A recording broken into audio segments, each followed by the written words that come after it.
Hai, biar aku lebih Bismillahirrahmanirrahim. semangat, jangan lupa Assalamualaikum like, warahmatullahi komen, dan wabarakatuh. subscribe ya. Terima Anak-anakku kasih. semuanya dan para yang nonton. Sebelum kita mulai untuk materi yang terakhir dari reproduksi pada hewan dan tumbuhan, kita baca doa dulu. Semoga ilmu yang kita dapatkan menjadi manfaat dan menjadi berkah. Berdoa dimulai. Amin. Oke, sekarang kita lanjut ke materi terakhir yaitu reproduksi pada hewan. Seperti halnya pada tumbuhan, ya hewan ini juga ada hewan tingkat tinggi dan tingkat rendah loh. Berarti bisa secara generatif dan juga bisa secara vegetatif. Kita secara generatif dulu, oke? Nah, secara generatif ini umumnya terjadi pada hewan tingkat tinggi ya, yang mana dia membutuhkan sel kelamin ya, atau secara generatif atau secara seksual ya untuk mereka bereproduksi.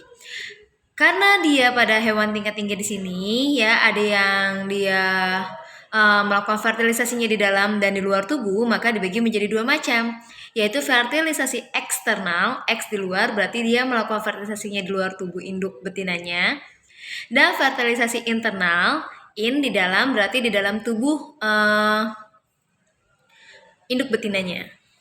Nah, di sini untuk yang eksternal ya, di luar tubuh itu umumnya terjadi pada hewan-hewan akuatik ya, Pisces, ikan.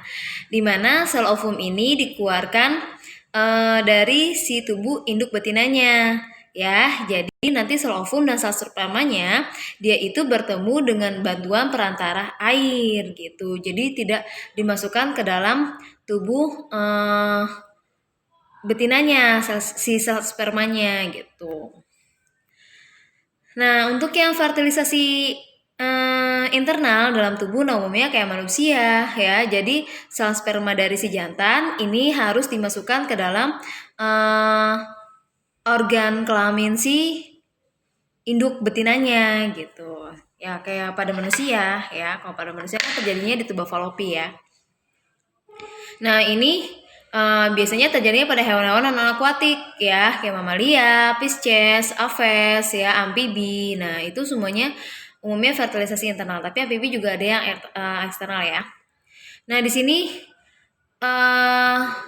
ya seperti biasanya jadinya sel spermanya dimasukkan ke dalam organ reproduksi betina ya, agar bisa melakukan fertilisasi. Oke? Nah, oke, kita lanjut. Nah, di sini tadi kalau yang secara internal umumnya nanti dia akan bertelur ya atau ovipar. Dan di sini makanya dibagi menjadi 3 untuk cara reproduksinya, ada ovipar, vivipar, dan ovovivipar. Ovipar berarti dia bertelur ya. Jadi embrionya ini dilindungi oleh cangkang telur yang sangat tebal. Nah, biasanya dia tidak menetas di dalam tubuh. Dia menetasnya di luar tubuh. Jadi harus dierami dulu gitu baru nanti menetas. Nah, kemudian ada vivipar. Vivipar ini terjadi pada hewan-hewan mamalia ya. Nah, umumnya kalau dia melahirkan pasti menyusui, maka mamalia juga menyusui. Oke? Yang terakhir adalah ovovivipar. Nah, ini gabungan dari bertelur dan melahirkan. Ovovivipar ini sebenarnya apa ya? Dia itu sebenarnya bertelur ya. Dia sebenarnya bertelur. Cuman menetasnya kalau ovipar itu kan menetasnya di luar tubuh kan. Jadi embrionya belum jadi banget ya. Nah, itu dikeluarkan, nah kemudian dierami gitu kan sampai embrionya benar-benar jadi bayi gitu kan. Nah, kalau misalnya ovovivipar ini dia itu bertelur, nah kemudian di menetasnya itu di dalam tubuh. Jadi pada saat keluar itu udah sisa cangkang-cangkang sama ya anaknya yang udah keluar gitu. Jadi seakan-akan dia bisa bertelur dan bisa beranak. Padahal sih menetasnya itu di dalam tubuh gitu ya. Nah, ini hanya pada hewan-hewan tertentu seperti hiu, ular, dan platypus dan beberapa hewan yang lain. Oke. Jadi paham ya? Kalau misalnya vivipar udah pasti dia ini secara internal fertilisasinya ya. Oke, sekarang kita ke reproduksi vegetatif pada hewan tingkat rendah. Nah, di sini hampir sama sih pada hewan seperti pada tumbuhan tingkat rendah ya, ada membelah diri, fragmentasi, dan tunas. Bedanya dia tidak ada spora.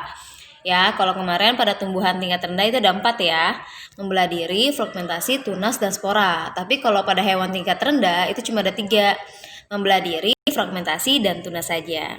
Nah, sama halnya seperti pada tumbuhan, membelah diri ya dari potongan satu tubuh menjadi dua sel ya, dan ini biasanya sama persis, semuanya sama persis, sangat-sangat identik sifatnya ya, dari yang membelah diri, fragmentasi ataupun tunas, karena tidak ada kontaminasi dengan makhluk hidup lain.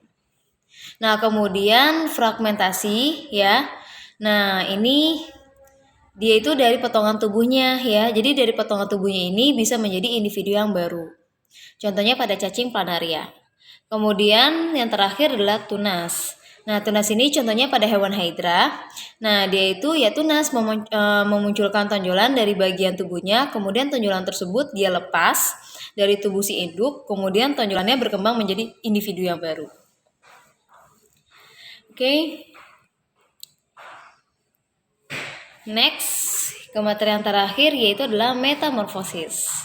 Nah, untuk metamorfosis di sini itu adalah siklus hidup hewan-hewan tertentu yang mana dia terjadi perubahan bentuk tubuh dari embrio sampai dewasa. Ya, itu disebut metamorfosis. Meta perubahan, morfo artinya bentuk tubuh, sis artinya proses. Jadi proses perubahan bentuk tubuh. Nah, di sini metamorfosis dibagi menjadi 2 macam, ada metamorfosis sempurna dan metamorfosis tidak sempurna. Metamorfosis sempurna itu artinya berarti setiap fase kehidupannya itu bentuk tubuhnya memang benar-benar berbeda-beda. Sedangkan kalau misalnya metamorfosis tidak sempurna, di fase hidupnya, nah itu bentuk tubuhnya hampir sama ya, jadi agak susah untuk dibedakan. Untuk yang metamorfosis sempurna itu terjadi pada kupu-kupu contohnya. Nah, kalau yang tidak sempurna itu contohnya pada belalang. Nah, kalian bisa lihat di sini fasenya. Yang kupu-kupu pertama ada telur, kemudian larva. Larva itu adalah ulat. Nah, kemudian jadi pupa atau kepompong, kemudian imago jadi kupu-kupu dewasa.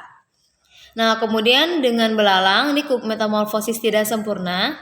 Nah, ini pertama adalah telur ya. Nah, kemudian jadi nimfa. Nimfa itu jadinya belalang anak ya, belalang kecil. Nah, kemudian jadi imago ya, belalang dewasa. Jadi antara yang belalang kecil sama belalang dewasa itu bentuknya hampir sama ya. Kadang ada yang cuma beda di sayapnya doang, misalnya pada kecoa gitu kan. Kalau di belalang pada warnanya seperti itu ya. Oke. Selesai. Jadi kesimpulannya, reproduksi pada makhluk hidup itu dibagi menjadi 2 macam ya, pada reproduksi pada tumbuhan dan hewan itu dibagi menjadi 2 macam, ada secara generatif dan secara vegetatif, itu berdasarkan tingkat level kehidupannya. Jadi kalau dia sangat-sangat kompleks ya, nah itu berarti dia makhluk hidup tingkat tinggi yang umumnya dia secara generatif ya. Sedangkan yang tubuhnya itu hanya terdiri dari sel saja atau beberapa jaringan, nah itu dia secara vegetatif ya, tidak menggunakan sel kelamin atau secara seksual, dan hasil anaknya sangat-sangat identik dengan sifat induknya karena tidak melibatkan makhluk hidup lain. Oke, sekian materi kita untuk hari ini ya. Yang penting-pentingnya boleh dicatat. Jika ada yang masih belum paham, silakan ditanyakan di kolom komentar. Jangan lupa like, komen, dan subscribe. Terima kasih. Alhamdulillahirrahmanirrahim. Wassalamualaikum warahmatullahi wabarakatuh.